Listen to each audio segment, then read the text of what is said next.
Who has my pig? Hi everyone, welcome to the Cheese and Vinegar podcast. I'm Michael Joyner and I'm joined with Rick Fisser. Hello, Rick. Hello, everyone. Hope you're doing incredibly well. Brilliant, yeah. I think they're all doing fine. I'd hope anyway. Well, I hope you guys are. Yeah. We went to see a quite a interesting film. Not this past weekend, but the weekend before. Called Pig. It stars Nicolas Cage as the main role, and yeah.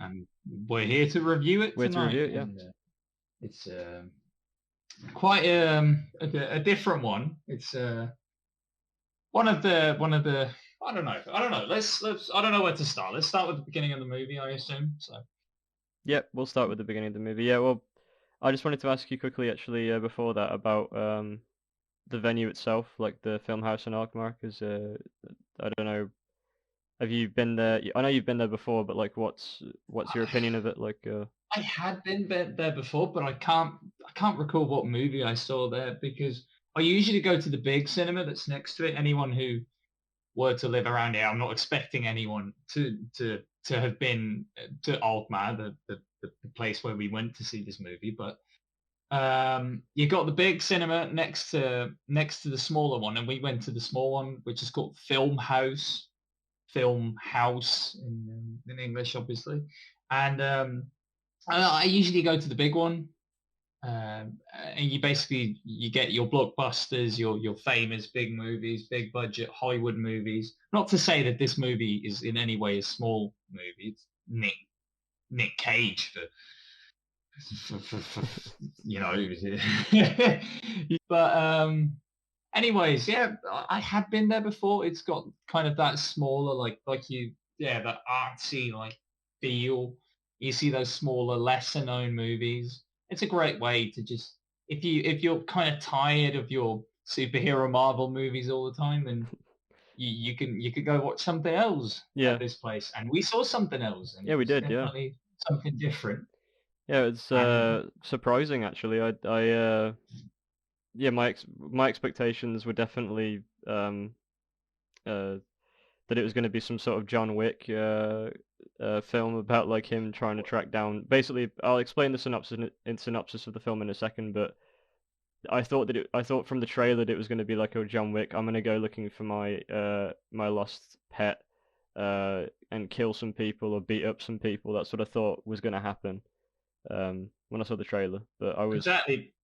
Because you're watching a Nick Cage movie, so you're expecting action. You're expecting him to be chasing people around, maybe in a car chase or something. You know, some action stuff, some guns. hmm But I don't think we got to see any guns. no. Was there a gun in the movie? I don't remember. Um, I don't think there was, but the funny thing about the film is that it felt like it was going to go in that direction sometimes, but it didn't. Like whenever you thought it was going to be like, oh, he's going to punch some people, or oh, he's going to fly off the handle or break or something. Uh, it always seems to just kind of be on the verge of that, but it never actually happens, which is what keeps you. I guess it kept me kind of invested because it's like, oh, okay, they're not being stupid with the script. They're kind of doing They're something not interesting with it. throwing unnecessary action at you, which is Which was something I appreciated. So let's just go refreshing, through the movie yeah, sure, yeah. very quickly so that people kind of understand it. Obviously, we're not going to give too much away because No, it's we want this to be a fresh experience for people. yeah. So take it away. I mean, we can obviously discuss the film, but what the first section I think we'll discuss like non-spoiler, and then we'll go into the. We're going to go through the areas obviously that we like, but I mean like kind of a little summary of what the plot is Yep. would be nice. Yeah, sure.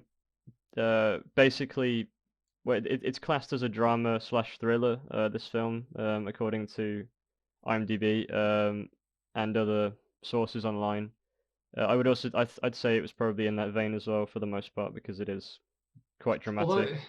Although thriller, not really. I mean, it's yeah, I was about to say it's difficult to call this a thriller because, like I said, you don't get that thriller action. If you're looking for that, like you said, like a John Wick movie. You're not getting that in this movie. It's No. very different. But there is a lot of drama. There's a lot of emotion involved. Yeah, yeah, definitely. I'd say if you're into that kind of like slow moving, dramatic and um sort of slow building and also a good story as well, I think as well. Like if you're looking for a film that just kind of is refreshing to watch and you can kind of get invested in a character and the characters involved around that character, uh, I think this is definitely a film to go and check out because it's a special film. So, but anyway, I'll go into the synopsis. Basically, Nicolas Cage, his character, who's called Rob or Robin, he's a retired chef from the city, from Oregon, and he has I think it's uh, Portland, the city, isn't it? Yeah, sorry, no, Portland in Oregon. Yeah, Portland, Oregon. I think that was where it was right. Yeah. Obviously, we're not we're not like as familiar with American cities, No, but no, exactly, I think it was Portland. So it was exactly in it. like a nice valley. Looked like a really cool city to visit Yeah. someday. Mhm. But he is a truffle hunter who's lived in the wilderness. I think at this point he's been living out there for 15 years, so A long a time, long yeah. time, yeah, and away from society and just with his pig. And he's a truffle hunter with his pig who actually helps him look for truffles in the ground and dig them up, and he sells them to this guy. Um, his character was Amir, played by Alex Wolff, and he comes to collect uh, the shipments of truffles, and then obviously sells them to restaurants, to very big restaurants, 5-star restaurants in the Yeah, city that then use it. so he goes to Portland. Basically, Yep. Nick Cage is out in the wilderness, the Oregon wilderness, and he comes to collect them and brings them to Portland, sells them to the restaurants. Hmm. I guess Portland's known for it, which, like I said, we're not as familiar with the American city, so we didn't really know that, but it's kind of established in the movie that apparently Portland is known for its truffles and in its restaurants. Yep. Yeah. Basically, he's he's we kind of get an idea of like he's this guy who has a past in Portland, from the Well, what happens is at the start of the movie, we get introduced to a character who lives out, who is obviously Nick Cage, lives with his pig. We can kind of see that there's a connection there with him and the pig. But then suddenly, obviously, the big thing happens is some people invade his home, his hut in the middle of nowhere, and they take his pig, and he's injured as well by these people, and they drive off in a car. He recognizes the car, so he goes to Amir, and he goes looking around for his pig because obviously he wants his pig back. Yep. He says it's because of the truffles, but obviously, like it was kind of established in the beginning of the movie, he cares about the pig, and he goes then basically this nomad man who'd been living in the woods for a long time goes to the city to look for his pig, and he encounters all these people. You learn about his past, which is really interesting, and you're kind of introduced to who this man was because he used to live in the city, and that's kind of the main plot of the movie. And it kind of goes to all different places. He meets some very bad people, some interesting scenes in the restaurant as well. He goes to the restaurant he used to work at. It's a very interesting scene. We'll get to that later probably.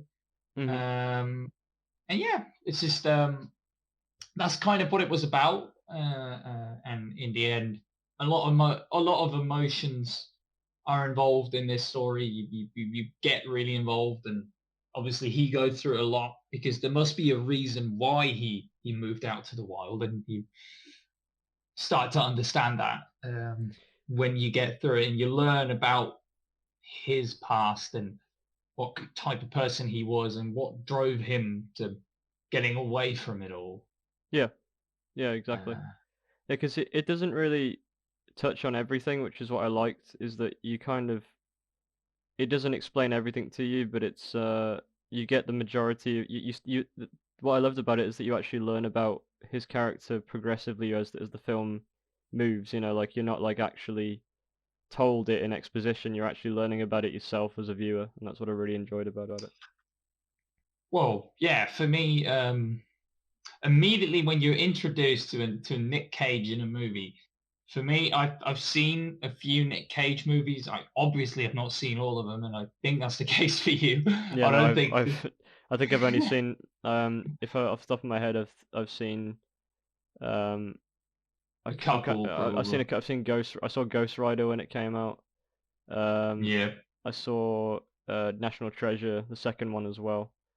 Um, which actually was kind of a guilty pleasure of mine. National Treasure. I actually really enjoyed it when I was younger.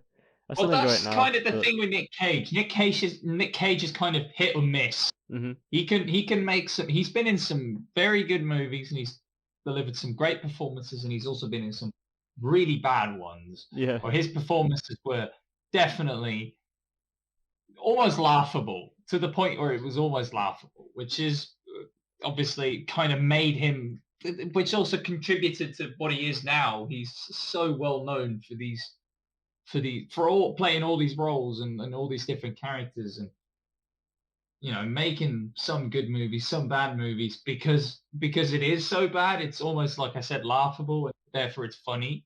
yeah, Therefore he's become such an icon. However, this movie, you're immediately introduced to him, obviously, and he's a different kind of Nick Cage. And yeah, and it was kind of a fresh look. yeah, yeah. It was It's, it was something that I didn't expect to ever see him. The kind of role I didn't expect him to be in, to be honest. so the look with Nick Cage is, he's got longer hair, he's got like a grey beard, grey long hair. He looks like an old, almost disgusting dude which makes it believable. Some guy who's not been taking care of himself, because why would he? He's been living on his own with a pig, and obviously pigs are not the most, you know, um, hygienic creatures. Hmm. In And also, the world. I think he chooses not to, because he chooses not to be, not to kind of do those sort of things. Like it's even hinted at, when Amir arrives at the site where he lives, he was like, I can get you a portable shower, out here if you Yeah, want to, and he basically doesn't say anything to him, nah, and he's like, I don't want that. I yeah, don't yeah, need it. he basically just decides willingly not to do that sort of thing and just kind of live in nature and just accept the fact that Isn't he's. it the very first scene when we see him clean himself in the river? I'm not entirely sure if he was cleaning himself, but I do remember that He was next to a river. I think Yeah, he was just looking at his reflection in the river. That was the opening shot of the film. Um, yeah. and it's yeah, it was a really nice way to introduce it, because especially the opening shot, because you get the kind of sound of the lake, the water like rushing past, and then you kind of it was a bird's eye point of view as well, so you actually see the river flowing, and then it cuts to Nicolas Cage, and he's sort of like yeah, looking into the river at himself, and looks kind of like stoic, like not really showing any emotion, Mm, like yeah. like as if he's seen things, like he's not And later on, we obviously learn that he has. mhm. But then all of this peaceful life that he's living in the middle of nowhere, we are introduced to Amir as well, who shows up, and then it's all immediately that this peaceful little life is interrupted by these guys breaking into his house. They take the pig in quite a, well, I wouldn't say disturbing, but quite, they Aggressively, yeah. aggressive aggressively grab it, drag it out of the hut, and then they hit him with something. Yeah, I think he gets hit on the head. They hit him with a baseball bat or something, Yeah, or with the bat or something. Yeah, and he's knocked out, yep. and he wakes up on the ground in his own blood. And that's the moment when you think, like we just mentioned, you think, okay, this is going to turn into this action movie. Yeah. Because he's on the ground in his own blood. He's going to go like, oh, I want revenge. I'm going to go back and kill these fuckers who Yeah, I thought he was stole gonna my pig. I thought he was gonna like go into the back of his like hut and like crack out like, or just open like a secret door in the floor and then pull out like a trap door and pull out like a shotgun and like put some sunglasses on and like and then like Like a a double trench coat. barrel shotgun, like, Yeah, I'm ready to fucking party. yeah. exactly. That's what I thought was gonna happen. I was just like, okay, this is gonna turn into a shit film now. uh, Yeah, um, and he gets into the car, and then obviously the car doesn't work, so he then proceeds by walking to the nearest diner. He gets to the city, and this is when it gets interesting because now they have to find a pig in mhm, Portland. Well, it seemed like a pretty big place uh, when we see the movie when they drive into Portland. mhm, And one of the things I immediately liked a lot about the style of how they filmed approaching Portland. This guy has been living in the wilderness for 15 years, and they drive into the city. The very first scene, Amir drives the car into the city, and he's obviously in the passenger seat next to him. And they drive through it at night, I think. And there's a lot of lights and there's a lot of things going on in the city. And this guy who's been away from society for such a long time obviously isn't used to all this stuff going on anymore. He hasn't had so many people around him and all these lights, so we kind of get all these images like flashing and like fading in and into each other, and it was really weird. And kind of it made you dizzy because he was becoming dizzy because of all the stuff that was going on. yeah, like And I thought that was crossfading and stuff. Yeah, like into so like yeah. two overlapping like frames. Like so, yeah.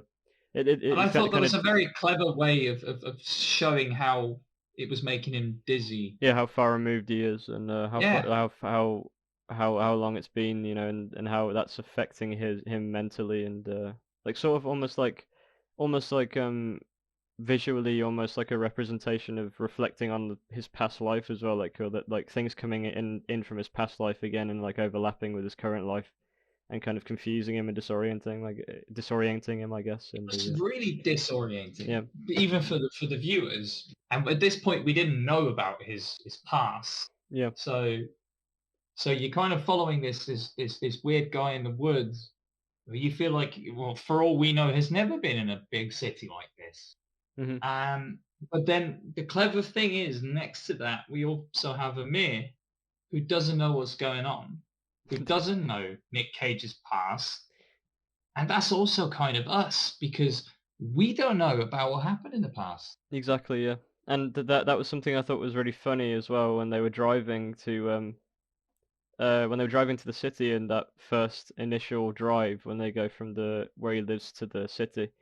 Um, there's that thing where you see Amir listening to well, you see Nicolas Cage. It's from that side of the car, the passenger side, but you see like them both in the car, and Amir's listening to like a classical radio or something, and the narrator or the host of that particular radio show is as the classical music is playing, you hear him saying like the sophisticated manner of this music is, and basically saying like how basically telling us telling the audience as they're listening to the radio like why classical music is the superior form or genre or form of music, and Nicolas Cage is constantly turning it off, and then Amir turns it back on again, and that's sort of like you can kind of just from that scene alone you kind of understand the tension between the two characters because they hardly know each other, and they're two. It's another way to kind of express that they're two worlds apart. They're two completely different people, and And they are, yeah. yeah, and at that point, yeah, in this movie, they definitely are. They're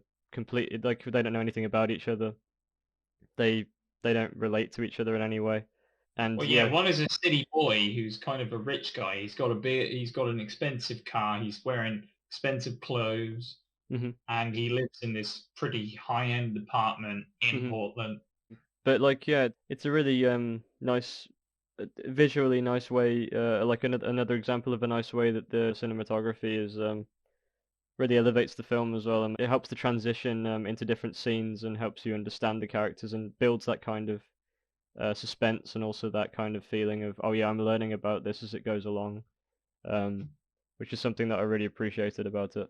And next, yeah, after they get into the city, it's at night like you said, and he goes to that area I remember with the tents and the I don't remember the guy's name. um He goes to a guy he used to know yeah, I'm trying who to think. supposedly would know where his pig is.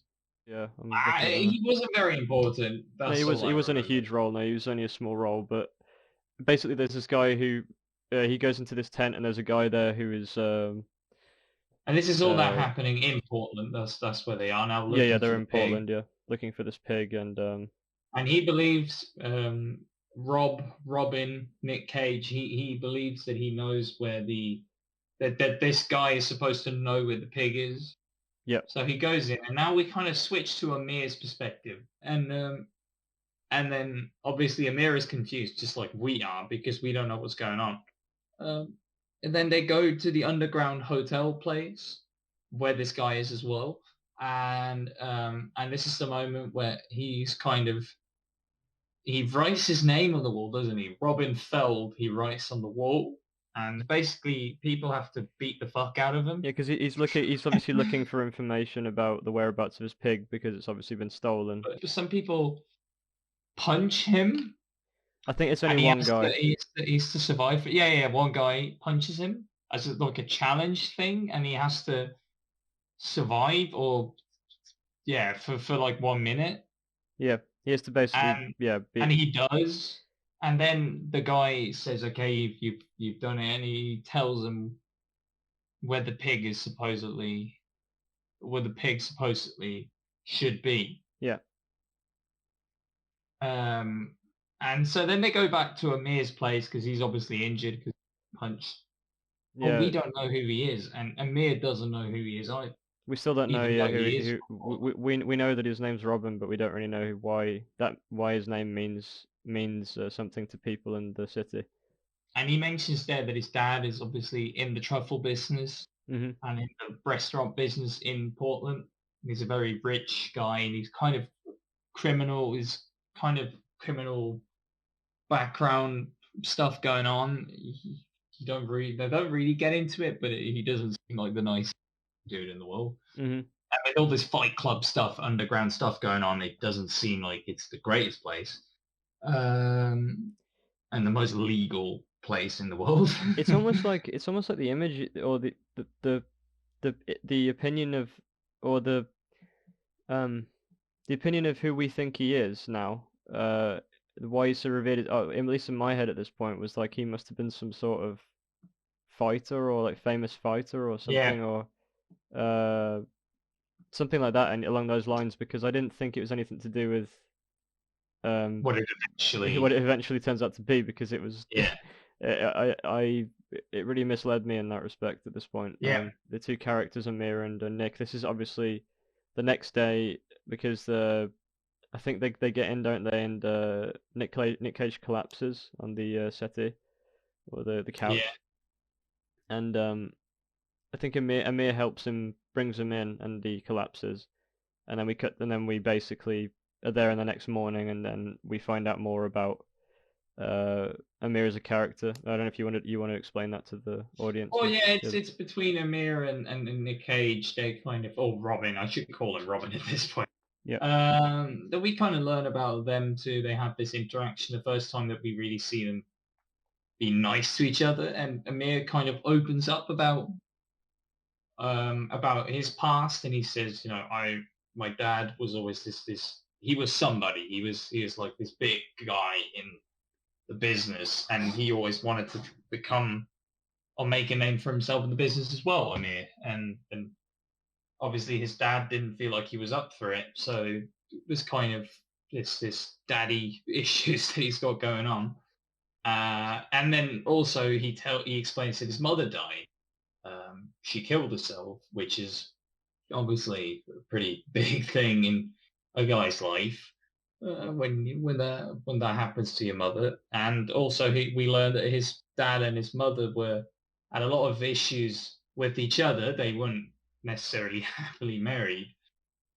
And then he explains that one night when they went out to a restaurant in the city, which was the only time that he really saw his parents happy. yeah, yeah. When they came back from the restaurant that night, Yeah, and that he describes how like in detail how he felt at the time because of I think this is just before he mentions that about his mum taking her own life, but he says that they were really happy that night and they came back a bit drunk, but they were it was the most real they'd ever seemed to him, like his parents. Um, Yeah. they weren't really faking it; they were just themselves. And So that was that emotional thing. yeah, They definitely a go on. very emotional scene that I thought anyway. Yeah, You probably remember what happened after. There's probably a step I'm missing. yeah. Don't they go? Yeah, they go to the restaurant, don't they? That's what Oh yeah, happens that now. was it. Yeah. What It's, happens? What happens is, yeah, I remember this now. I don't know if you they want go if you want to to explain it, at but least they end up going to that restaurant because that's supposedly where the pig was taken because they yeah, sell obviously the truffles and stuff at the restaurant. So um, then we learn that Robin Feld, the big name, was the former chef of the restaurant. So Nick Cage was the former chef of the restaurant. While we meet the restaurant, the new chef of the restaurant, we learn that he used to be the old chef uh, of this successful restaurant that served Amir's parents, obviously, when they were so happy. because initially the chef he asks for the chef because they're tasting he tastes the food and then asks the waitress to if he can see the chef. The chef comes over and then he starts questioning him and also before that um Amir says to Nicolas Cage's character, so Robin, he says to him, yeah, you should say who you are to this chef because just say who you are, basically that's what he says. And all he does is turns his face to the chef, and then the chef recognizes him and says, "Oh, Chef Feld, it's you." And then he sits down at the table with them, and he pours some wine, And they acting have this like a conversation, yeah, obviously. like a conversation about it's not really it's not well it's kind of a one-sided conversation because Nicolas Cage's character is just sort of silent most of the time, and just kind of staring at him, and for He kind the of goes mad, the chef, and it's really a funny it, thing. it's funny, but it's funny, but it gets funny, and then it also kind of takes a dip into a bit of like a somber turn because like you're thinking, oh, Yeah.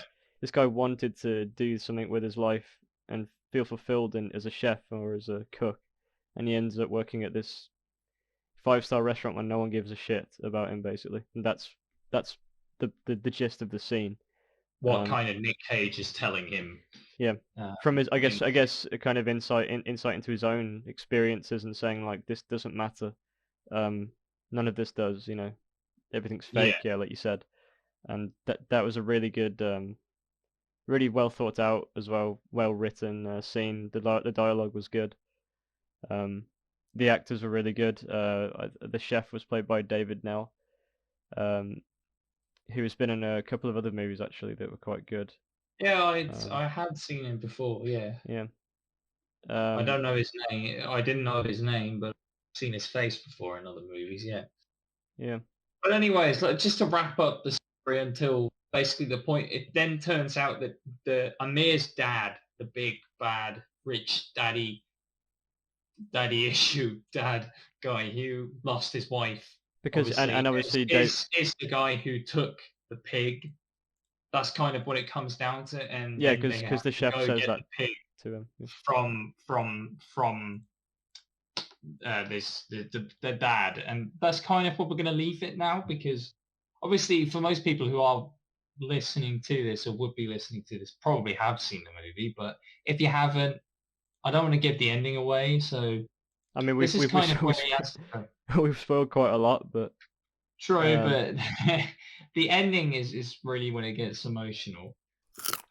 Well then, let's just I'm curious to know what your opinion is.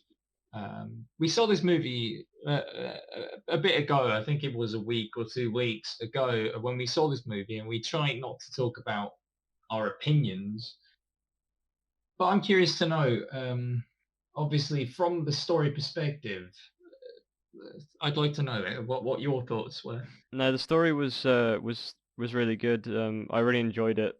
It was quite slow paced, but it focuses on the characters quite a lot, and that's why I really liked it. It was a refreshing story because I miss that a lot um in a lot of the movies I see at the cinema. They're always grandiose, and they always it's always about like uh someone trying to go like John Wick, like for example, like trying to go and find someone in action and bollocks like that, and I can't. I can't say. Bollocks like that. There's so many films that are like that, and also Marvel films, of course, which are just visual eye candy. Still, still, there are some good Marvel movies with some good stories, but they never really deviate from a certain formula. Um, and I really was surprised, and I thought to myself, I really want to see more films like this. I think you said that to me as well the night that we saw it. You said that I really wish that there were more films like this in the Well, cinema.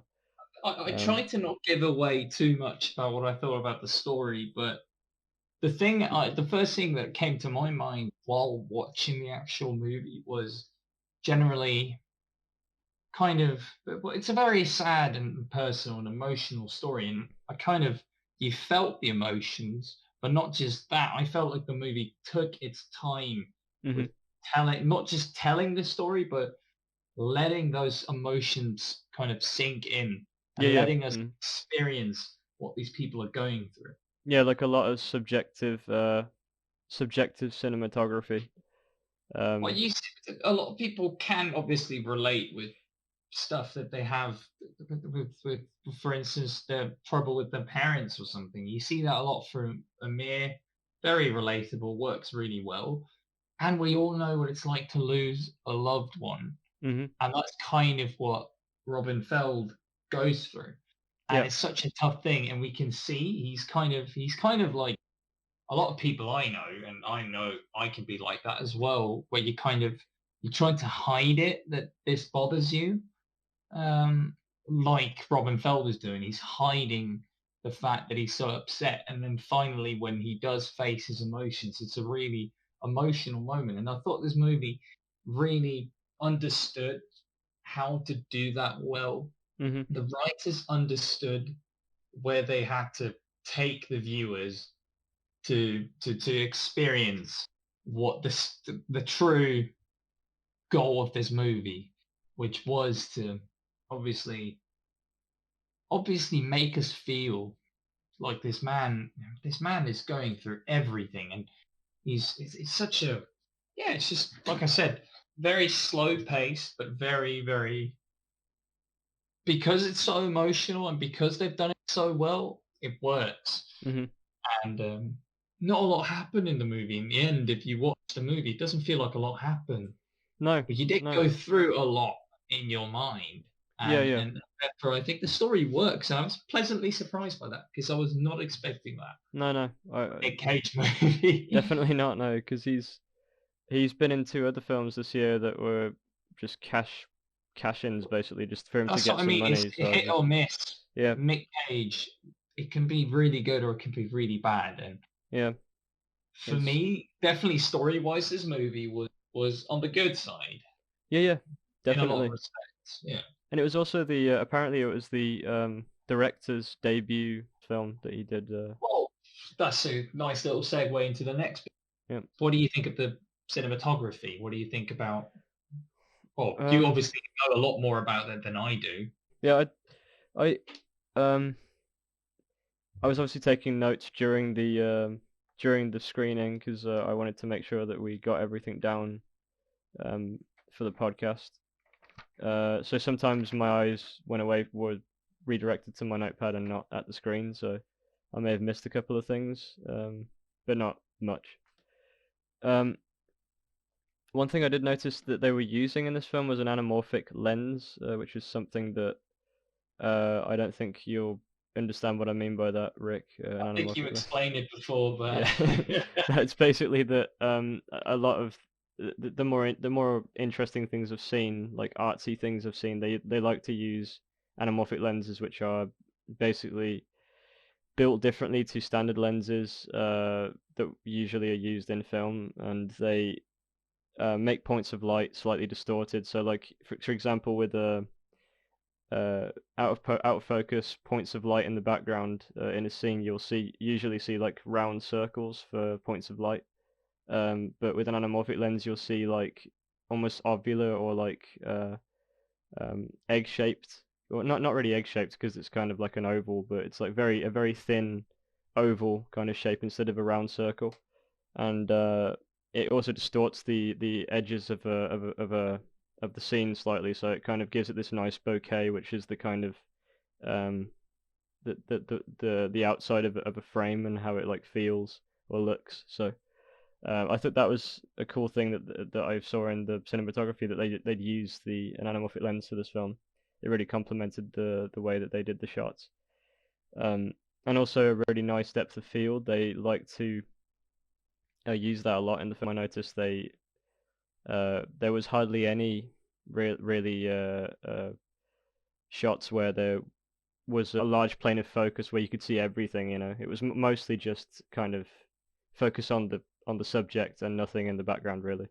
It's all out of focus, and that was a nice thing I liked as well. That depth of field was really good, really deep, and I really liked that. Yeah, and some shots that really stood out to me actually in the film. I don't know if you'll agree with me about on this matter, but the shots like the one in like you were mentioning at the start when they're going from the city to, or sorry, from the forest to the city. Yeah, There was that shot in the car from above where you see Nicolas Cage looking up, and yeah, he looks through the car window, and you see him look up, and then it cuts to um the bridge they're going over, like the bars or like yeah. the kind of framing of the bridge, and it's almost like you can't see that it's you can't see the entire bridge, but it's just kind of the railing and kind of the supports of the bridge, and as they're The driving. way it's filmed, Yeah, it makes you dizzy. That's how I felt. yeah, yeah, and that's something that also again is subjective cinematography, which basically means that it puts you in the feeling of the character or their emotions and makes you feel what they're feeling. Objective cinematography, just for people who don't know, explains what's going on through the lens, through the camera. It just shows you what's going on, and it doesn't necessarily evoke an emotion. It's just there to show you what's going on. So a subjective shot, for example, would be um, a close up of someone's face when they're like feel when they're crying, and that's subjective because you're trying to get into the head of someone and how they're feeling. And an objective one, for example, would be a wide shot, or a wide shot of a room where two people are sitting across from each other at a table, interrogation, for example, and that's what you would call an objective one because there's no real point of to draw emotion from. It's just there to tell you what's going on through the camera. Hmm. That's basically what it means. All right. But yeah, So that shot which I really liked, the one of that I said on the bridge, that was really good. You kind of felt the emotion and the kind of distance that he felt, and almost intimidation he felt because it starts off with obviously him in the car, and that's from above, and that's kind of making him seem small. And then when it cuts to the bars of the bridge, or the supports on the bridge, it's from below, from his perspective, and you kind of see how he feels no connection to it anymore, or it's almost dead to him. That kind of um, that lifestyle and that and where he used to live just feels dead to him, and like he doesn't feel any connection to it anymore. And that was a really nice shot, I thought, and the way to evoke that emotion from the viewer as well, and kind of tell us more about him as a character without even saying anything. Um, yeah, Also, I thought that the color palette was interesting. I thought that was another thing of the film. it was Is very like, natural looking. It wasn't like too yeah, crazy with kind of colors or anything. grayish, like real life, Mhm. boring gray. Also desaturated, I'd Which say as well. works. Uh, there wasn't Mm. much color going on in most of the except for the couple of scenes that in the film that I thought were uh that where there was basically uh quite a bit of color, but only one. It was more monochromatic, so it wasn't really there wasn't lots of colors going on. It was just like one or two colors. For Yeah, example, the restaurant underground thing when he goes to the fight club thing, and in where the in the under the hotel or the restaurant, and that's kind of just got that big chandelier light above, and that's giving that kind of the the very warm looking light, and that's the only point of light in the place. I think there's only a couple of other lights maybe in the corners, but are there candles in there? I don't remember. Were there I candles? don't know.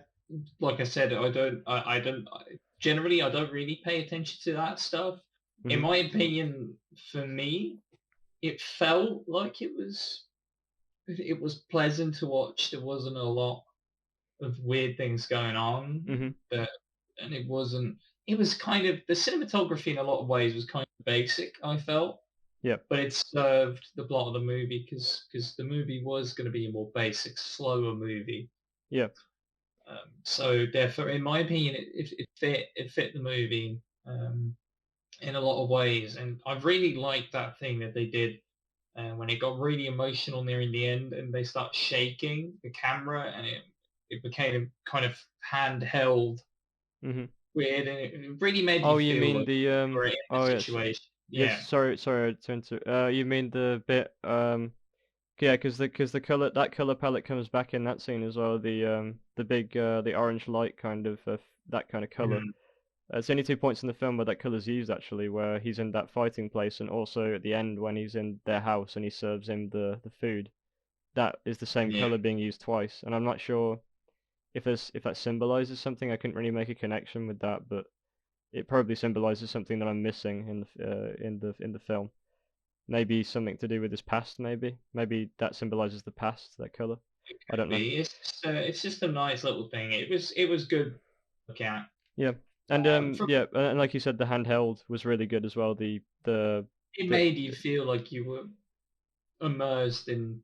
It felt like you were inside of what was going on. It felt like you were in the scene, yeah, which is always when he good. falls to the ground is that scene you mean where he falls to the ground? Yeah, Yeah. yeah. There is a scene near in the end of the movie, and the camera's shaking. It's a very emotional moment, and when you watch the actual film, and when you've watched it, you know exactly what I'm talking about. Mhm. Uh, that really just pulls you in, and that's exactly what you want in that type of scene. So, props to whoever came up with that, probably the director. Yeah, yeah, Well done, Michael Sonoski.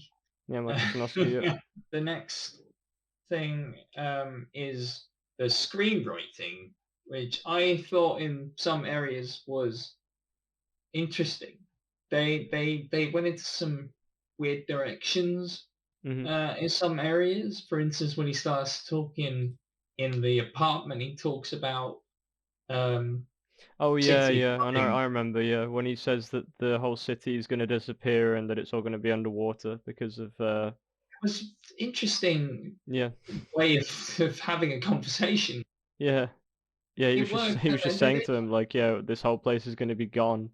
It's Uh, going to flood and yeah, everything is going to die and everything is terrible, which never really comes back no, later in the movie because obviously how the hell would he know?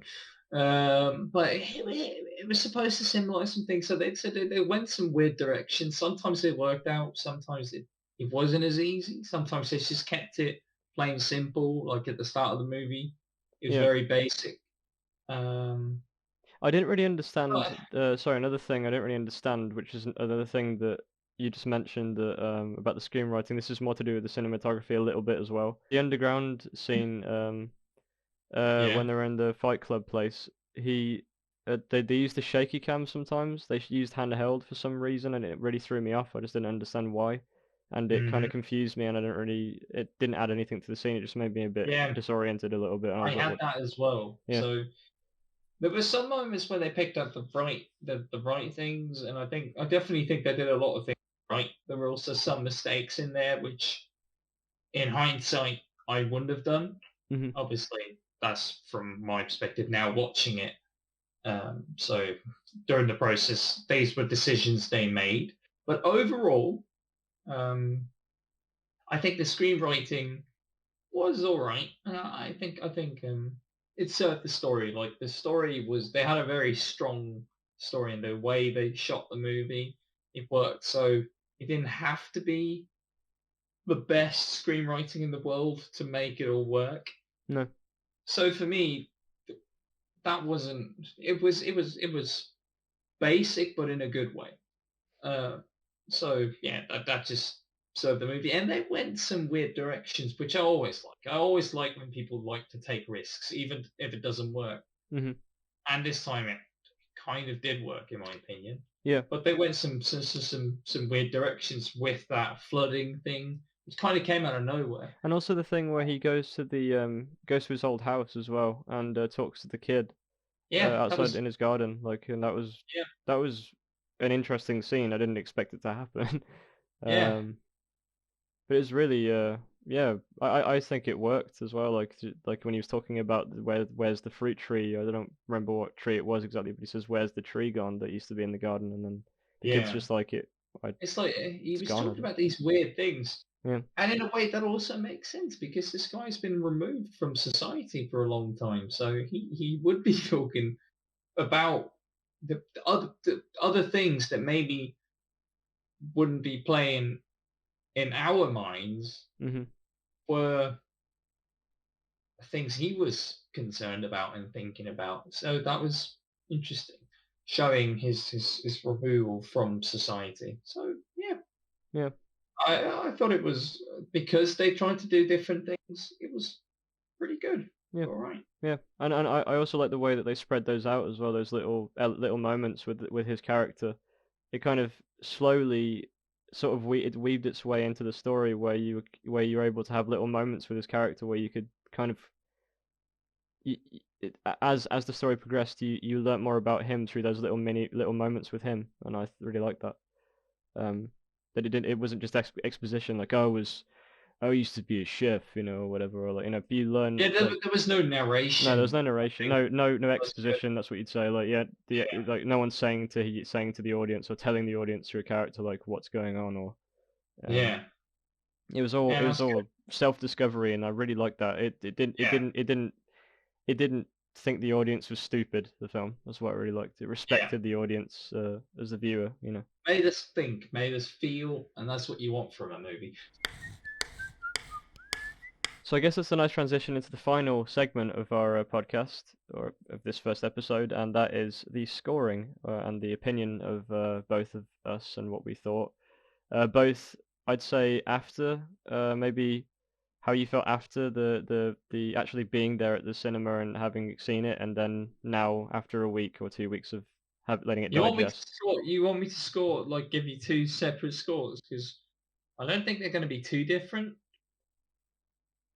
Yeah, But well, I mean, just well, when I walked out the cinema, I probably would have given it an 8. yeah, And when I think about it now, I'm going to give it slightly lower, like a 7.7, 7.8, something like okay. close to an 8. Um, and let me just elaborate on that because when I walked out the cinema, I had a positive feeling about the movie. I thought it was a positive thing. It was emotional, so I wasn't supposed to feel happy. I'm not going to say it was a happy feeling, but I felt positive about the movie. I thought it was a nice experience. I was happy that I went to see this movie. Mhm.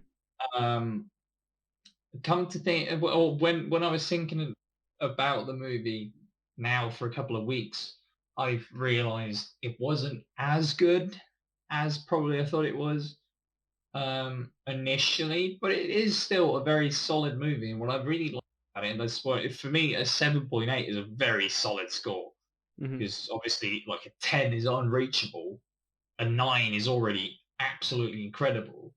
So a 7.8 is a very solid score. Um, and I felt that way about the movie. Very solid and very different from what we're used to now. Because I'm used to a lot of blockbusters, a lot of fast-paced movies with a lot of action going on. And I'm kind of on the edge of becoming tired of. So therefore, going to see a slow-paced movie that took its time and wasn't afraid to do something different was a very good thing. And therefore, I'm giving it a very good score because probably objectively, there are a lot of things they could have improved on in this movie. But I thought Nick Cage's performances were good. Some of the best I've seen from Nick Cage. The writing was good. The direction they took the movie, slow paced, simple, basic, going back to the roots of how we make movies was something I kind of needed.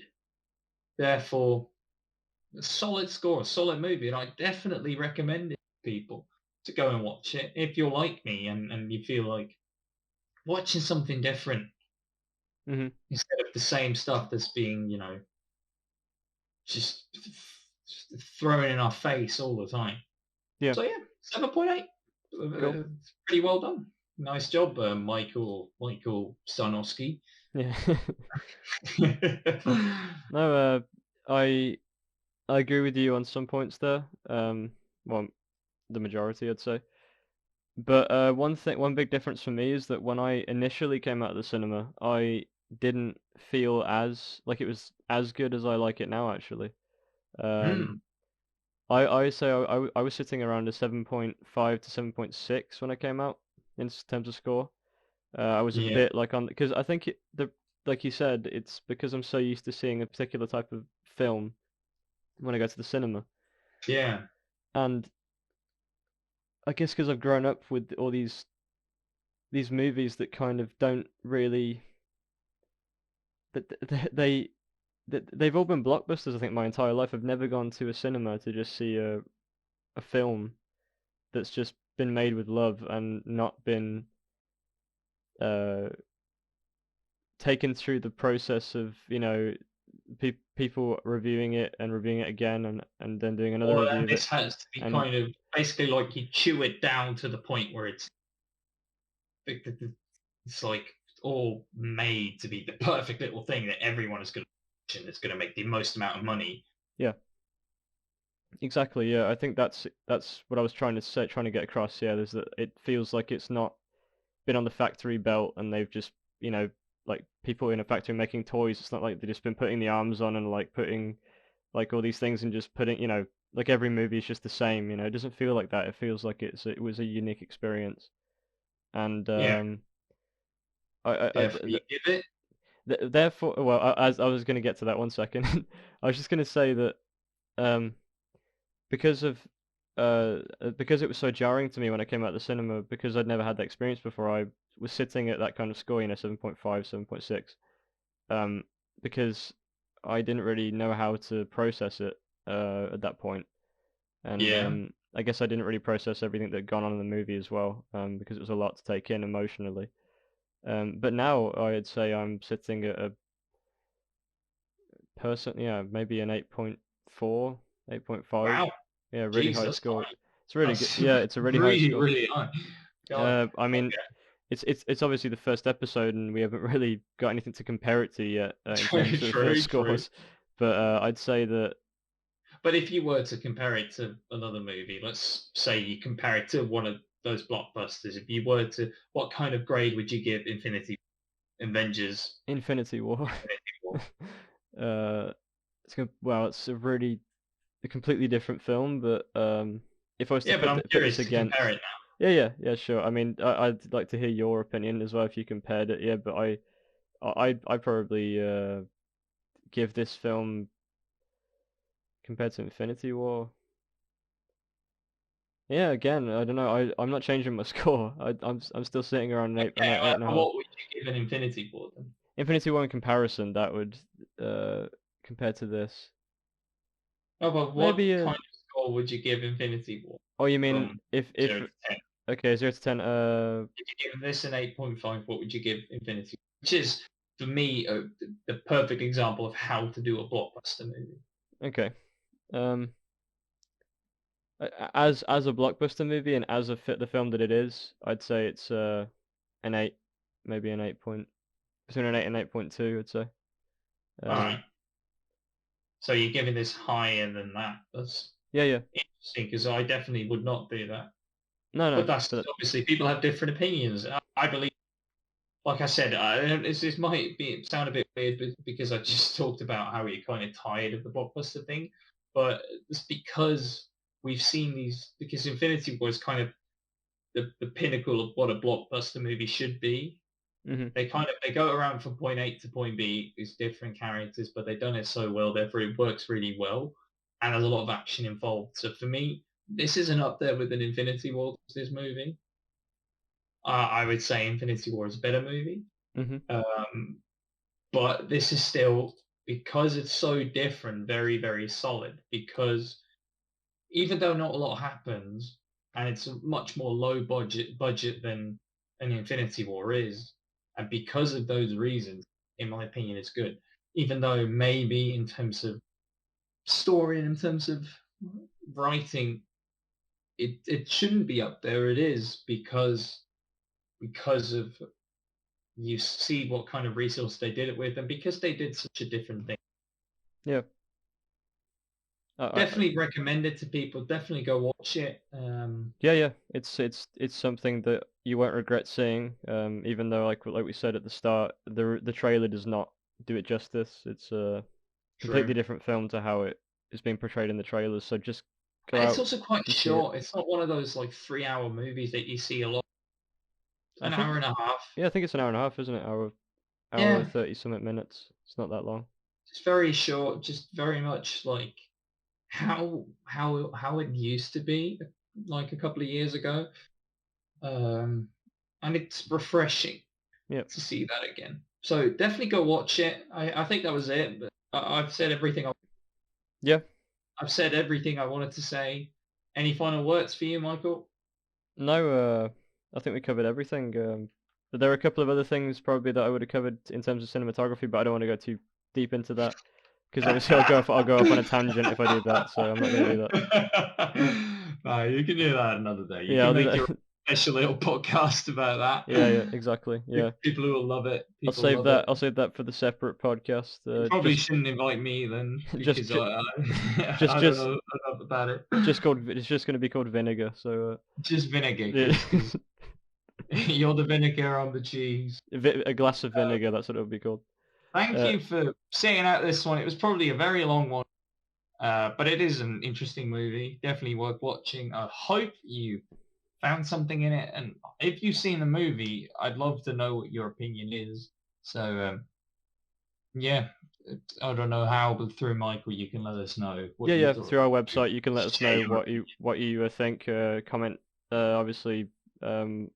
Under the podcast, the post that I do of the podcast, you can always comment and let us know what your opinions of it were. I'm curious to know. Yep. So thank you for listening. Yeah, thank you for listening, everyone. Yeah, thank you. And we'll let you know about that when that's coming up. And yeah, thank you for listening.